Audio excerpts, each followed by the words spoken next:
अभी थोड़ी देर पहले जीडीपी के आंकड़े आए और वित्तीय वर्ष 2025 जो अभी 31 मार्च को एंड हुआ है, 6.5% ग्रोथ रेट हमारी जीडीपी की हुई है, जो कि 4 साल में सबसे निचले स्तर पर है। कोविड के बाद से सबसे निचले स्तर पर यह ग्रोथ रेट आई है। यहां पर यह बताना जरूरी है कि हिंदुस्तान इस टाइम पर 7% ग्रोथ रेट इकोनॉमी भी नहीं है। हमारी ग्रोथ रेट फिस्कल ईयर 25 में 6.5% आई है। इसके पहले वाले साल में 9.2% थी। फिस्कल ईयर 23 में 7.6% थी। फिस्कल ईयर 22 में 9.7% थी। तो हमारी ग्रोथ रेट 4 साल में सबसे निचले स्तर पर आई है। इसका पूरा प्रभाव निवेश पर, कंजम्पशन पर, जॉब्स पर, इकोनॉमिक एक्टिविटी पर पड़ता है। क्या ग्रो कर रहा है? एग्रीकल्चर हर बार की तरह संजीवनी साबित हुआ। पूरे साल में एग्रीकल्चर की ग्रोथ रेट करीब 4.6% रही, जो पिछले साल उसके मुकाबले 2.7% ही थी।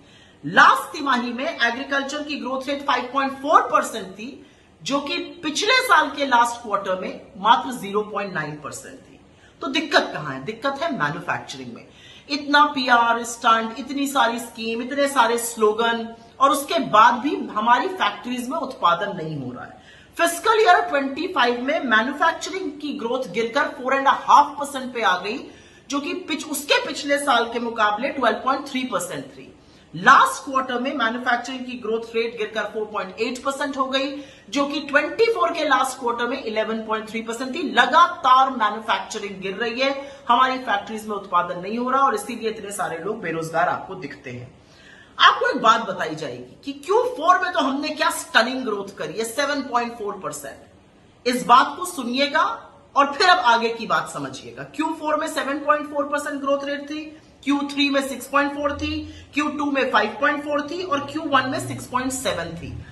तो फर्स्ट हाफ में एवरेज ग्रोथ रेट 6% थी, सेकेंड हाफ में एवरेज ग्रोथ रेट 6.9% है। पहले यह बात समझ लीजिए। अब आगे की बात करते हैं।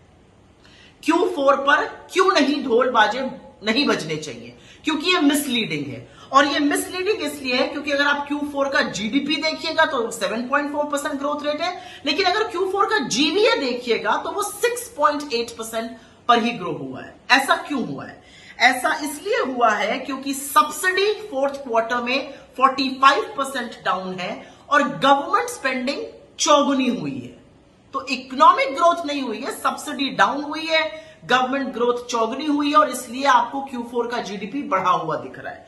कुछ और आंकड़े समझ लीजिए। जो Q4 का नेट इनडायरेक्ट टैक्स ग्रोथ था वो 12.7% हुआ है, जबकि Q1, Q2 और Q3 का average net indirect tax growth मात्र 4% पर है। तो वहां से चौगुने से भी ज्यादा बढ़ोतरी हुई है।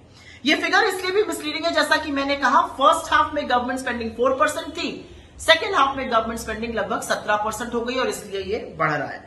तो H1 की जीडीपी ग्रोथ और H2 की जीडीपी ग्रोथ में वेरिएशन इसलिए नहीं है क्योंकि एकदम से इकोनॉमिक एक्टिविटी हो रही है। वेरिएशन इसलिए है क्योंकि गवर्नमेंट स्पेंडिंग सेकेंड हाफ में ज्यादा हो रही है, सब्सिडीज फ्रंट लोड कर दी गई, सब्सिडीज पहले दे दी गई, गवर्नमेंट स्पेंडिंग बाद में की गई। लेकिन असलियत यह है कि इकोनॉमी अगर इतनी अच्छी ग्रो कर रही है तो उसका प्रभाव जमीन पर क्यों नहीं दिख रहा है?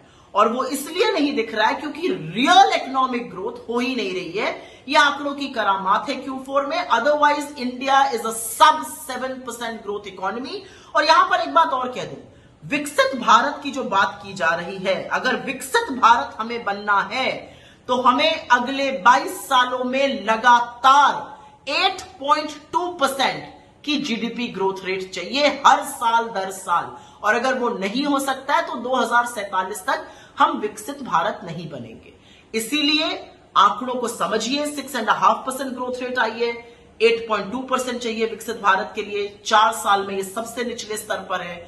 इसका कुप्रभाव हमारे जॉब्स पर, हमारे निवेश पर, हमारे कंजम्पशन